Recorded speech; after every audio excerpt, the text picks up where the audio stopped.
Hello and welcome to Demand-Driven Matters, the podcast that addresses all things related to demand-driven manufacturing. In this episode, we're going to be talking about the 5 key elements to drive flow. My name is Pam Bednar. I'm your host today, and joining me is John Maher, Vice President of Product Strategy for Synchrono Manufacturing Software. John has over 20 years experience in manufacturing environments and various technologies, including ERP, MRP, APS, supply chain, manufacturing planning and scheduling systems, and more. Welcome, John. Thanks, Pam. Well, we are going to talk about all things that drive flow today, but I thought let's just level set it first here by restating what demand-driven manufacturing is. Demand-driven manufacturing enables a synchronized closed loop between customer orders, production scheduling, and manufacturing execution, all while simultaneously coordinating the flow of materials and resources across the supply chain. We talked about this in our first episode in depth, so any listeners who want to revisit that can check out that episode. But the key components within demand-driven manufacturing are synchronization and flow, right, John? That's correct, Pam. Synchronization are the things that really allow us to advance our demand-driven manufacturing methods, and really are the things that allow us to tie into what's going on with the customer and tying in our supply with our demand. Terrific. In this series, we are going to focus on those elements that drive flow. You've identified these 5 elements, John, and we're going to dig into each element in subsequent podcasts. But can you give us a quick overview of each and perhaps some real-world examples and results? Sure, Pam. The 5 key areas that we'll be covering in these podcasts and the 5 key elements required to drive flow is one, pretty much everyone's heard of pull-based manufacturing, but one of the key ingredients is basically controlling the release into your manufacturing process, tying, back into the supply chain to be really in alignment with what the customer needs. And this can either be external customer or it could just be the downstream operation that needs to be fed from the upstream operation. Really, the design is to basically pull things into alignment and also to make sure that we're only releasing into the system what the system can handle. Synchronization of activities, this goes hand in hand with the concept of pull. So basically ensuring that upstream operations are working on what downstream operations need. And this is especially important in environments that have convergent points, so hey, any place where you have assembly operations, or even if things just need to combine in shipping, it becomes critically important that those parts not only get through quickly, but that they get through and marry up at those convergent points. Because if you have everything available in final assembly, but you're missing that one golden screw, you can't put it together and you can't ship it out and convert it into revenue realized. Continuous improvement, this is especially true in if you're looking at lean manufacturing, constraints management, Six Sigma, the core component is that continuous improvement process, right? Never standing still. So 1 and 2 give you a baseline to work off of. You can get results, but then, you really want to instill in your organization continuous improvement, extending it to the overall supply chain, and then finally aligning metrics. And as far as real-world examples and results, customers that Synchrono has worked with, we have had pretty much all of our customers go from, wherever they're at, 60, 70, 80% on-time delivery up to 90% plus. Typical results, cycle times being cut in half, inventories being cut by 30% or more, throughput going up by 10 to 30% within those environments. That's pretty impressive, John. So, you mentioned that number 1 and number 2 are kind of the baseline, where you start, but it really is all 5 elements together that really drives universal flow. It's true. If you stop after 1 and 2, you're really selling your company short. to a certain degree. Okay. You need to incorporate all 5 of these to really get on that path to continuous improvement. And most people know that, competition is stiff. It's a global economy. So if you're not advancing it, somebody else is. Right. So this episode, we're going to talk about controlling the release. So just to level set, can you talk us through the contrast between the MRP view of flow and the demand-driven manufacturing view of flow? Sure. Most people in manufacturing are familiar with MRP. It was really created in the 60s, popularized in the 70s, 80s.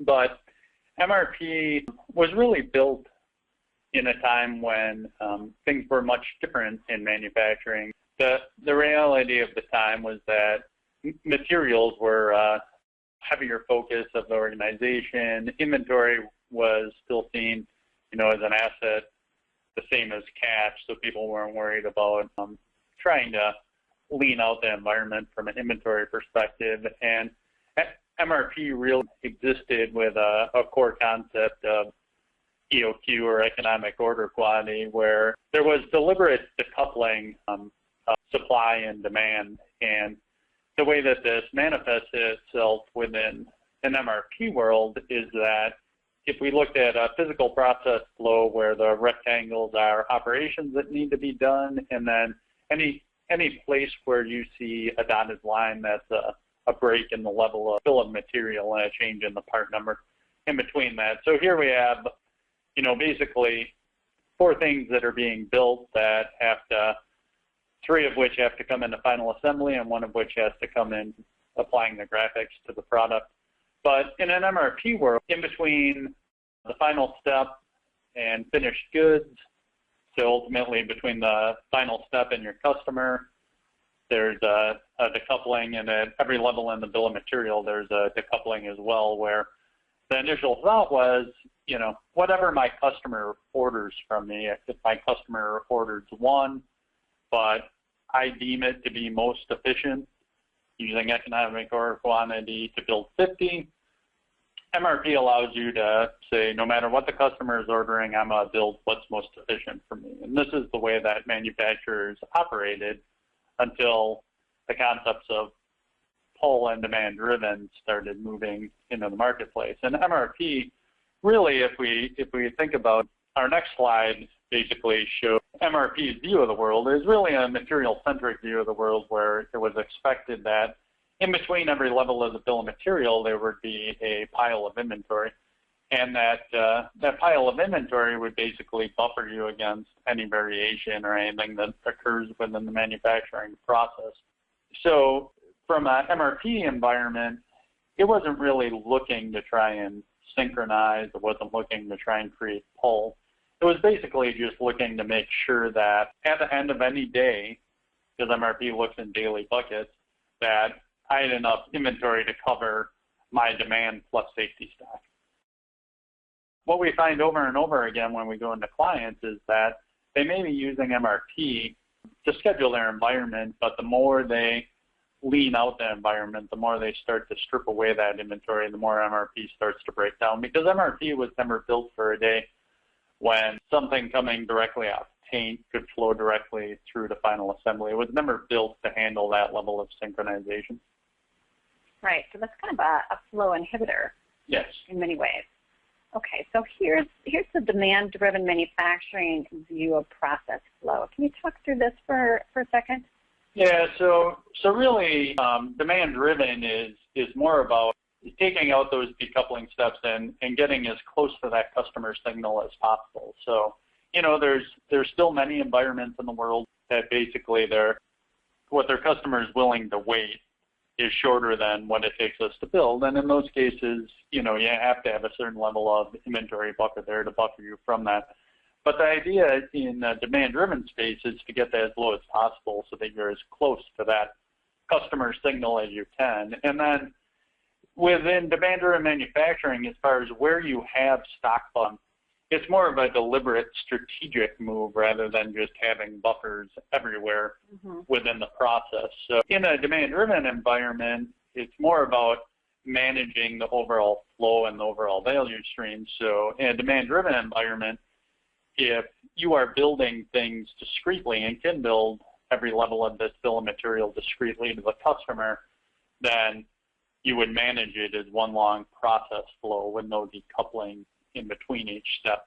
And then you would take a look at it if there's certain areas where you have a long lead time purchase part or a long lead time manufacturing part, or your lead time's just too long to meet your customer's requirements.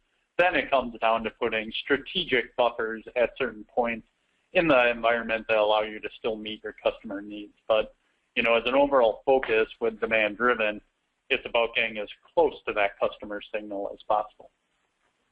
That's great, John. Thank you. It's very interesting, and I'm assuming that the more complex your environment, the more strategic you need to be. Sure. Okay. So let's talk a little bit more about controlling that release. Can you tell us a little bit more about what you mean by that? Yeah, so it's very clear to people when an organization is running off a forecast what the difference between push and pull is, right? Sure. If people are just releasing stuff to a forecast where they don't have real customer demand driving it. And I was talking to a prospective client that became a client of ours, and they were an engineer-to-order environment. And their president was asking me, well, we are demand-driven and pull, right? Because we can't do anything without a customer order. And to me, that's not quite the way that I think about pull, because it's true that they aren't building until they have a customer order. But one of the key concepts in pull is only releasing, you know, we're not just talking about the end customer, we're talking about each step in the process having the next resources after them be considered their customers as well. So from a pull perspective, if this engineered order environment was getting in customer orders and just throwing it out on the shop floor, regardless of whether the shop floor can handle it, they're still doing push, because they're still taking in whatever work the market's giving to them. They're pushing it out on the shop floor, and then they're trying to direct traffic through expediting and other things throughout the process to force it through. Whereas pull is more about understanding the capabilities of the factory and only releasing work into the factory at the rate that the factory can handle. Right. So let's explore that notion a little bit more here, John. When you talk about controlling the release, you're looking at various factors on the plant floor, and I'm alluding here to constraints. So, John, how do you help manufacturers control the release based on the constraints that are inherent in their system? So when we look at creating pull in an environment, we use this concept of constraints. It comes from constraints management. In the lean manufacturing space, people talk about the concept of a pacemaker within the environment. For us, this can either be a real resource, or it can be something that's just kind of managing the tack through the system. Sometimes it's just, you know, the rate that we understand we can run through a line, or if, you know, if you're more of a environment that doesn't have that straight line flow, that where parts have to run through multiple different operations or work cells to come out the other end, we use this concept of constraints. And basically, the constraints are resources within the environment that really control the overall throughput through the environment. And one thing I'd like to point out here is that a lot of people, when they talk about constraints or when they hear about constraints management, really think about constraints like they're a bad thing that needs to be eliminated as quickly as possible. And we really look at them much different from that, in that they're really the things that help us to simplify how we look at the system.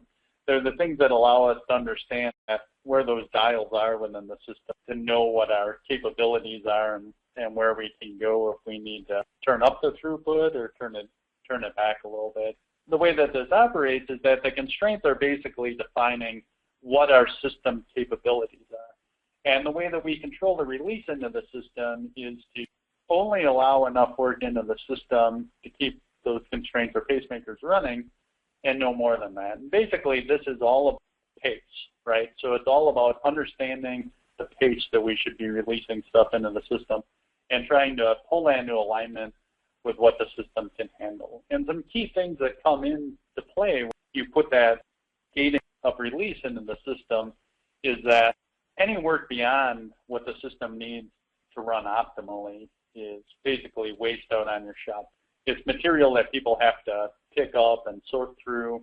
It's material that gets in the way to where they may run something just to clear the pile of whip out in front of them. And another concept I'd like to put out there is that in most manufacturing environments, about 85 to 90% of the overall cycle time is made up of queue time. So if you look at it and we're over-releasing to the shop floor, meaning putting work out there that the shop floor doesn't need yet, all we're doing is increasing those queues and increasing our overall cycle time. So, you know, these constraints are really working as like our control points, right? So they're insulating the manufacturing environment to a certain degree from what the customer is doing, because if customer demand is going up or going down and we're just releasing whatever the customer is giving to us, then we're not keeping that consistent level of work in process out on the shop floor. Right. Okay, so, all right, so John, in this example, let's say the weld cells are constrained. How do we establish what the pace is? Yeah, so one of the nice things about this concept of pacemakers is that there was kind of this myth sold in the 1990s of Class A MRP where you get to 99.9% accuracy on your routing and really all your data within the system. I've been into hundreds, if not thousands, of manufacturing environments now, and I don't think I could name one that, you know, was excited about their overall routing data. So one of the things that constraints and control points give us is it gives us a level of focus. And really, instead of every single routing step needing to be accurate, we can focus, in this case, just on the weld cells and really work on getting them to be accurate. So that's, you know, that's why your steps, because you're using that to define what the system can handle.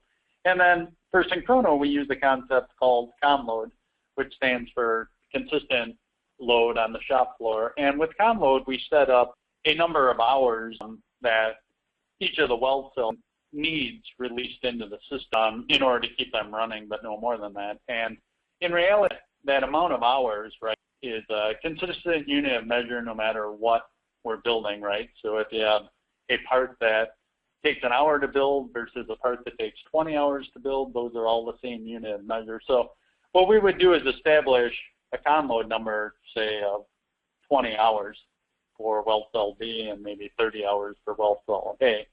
What we ultimately want to do with COMLOAD is release 20 hours worth of work, have at least 20 hours worth of work at all times for weld cell B, 30 hours at all times for weld cell A, released into the system. That doesn't mean that all of that work is sitting at the weld cells.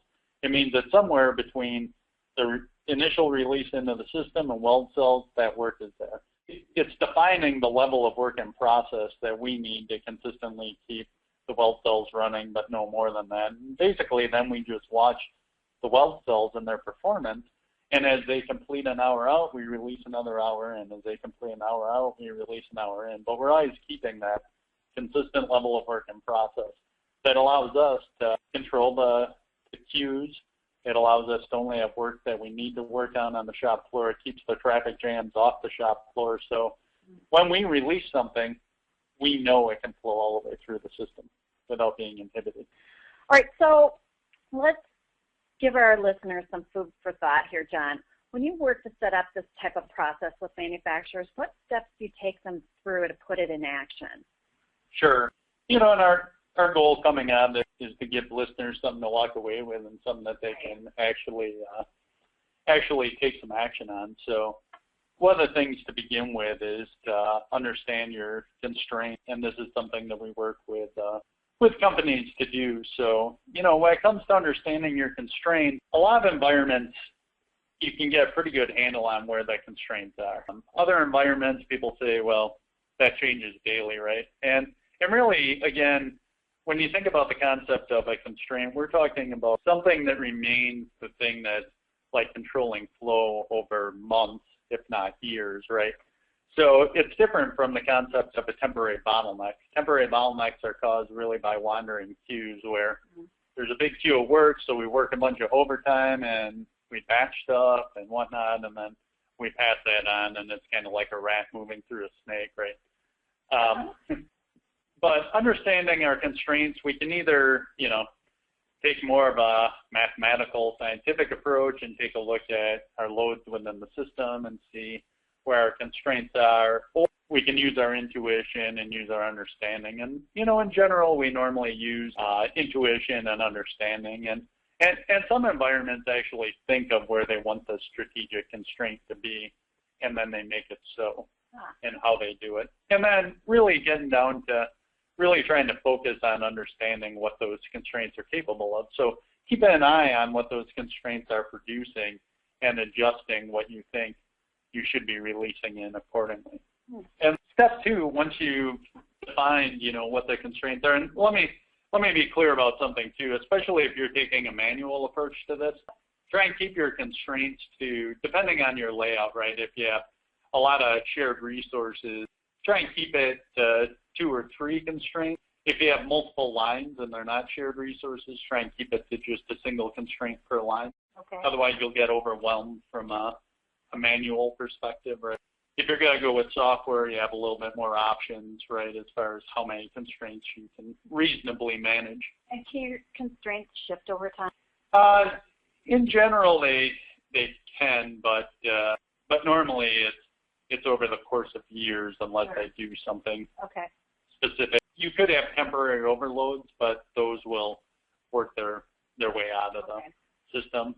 So once you have that defined, then you want to define your con load levels. And this is the amount of working hours that you want to release into the system for each of the constraints. And what you're really looking for is enough work to keep those constraints running, but no more work than.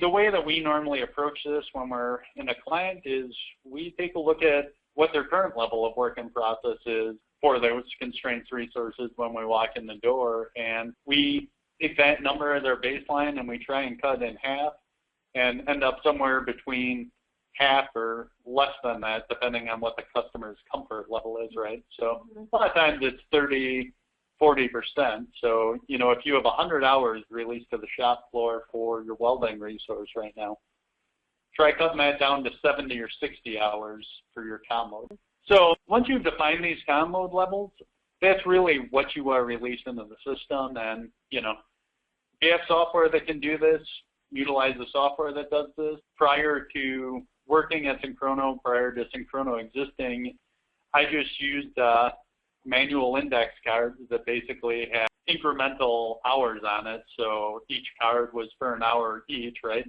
And with every work order I released to the shop floor that had to go through my constraint, I stuffed in the number of cards that amounted to the amount of hours that took on the constraint.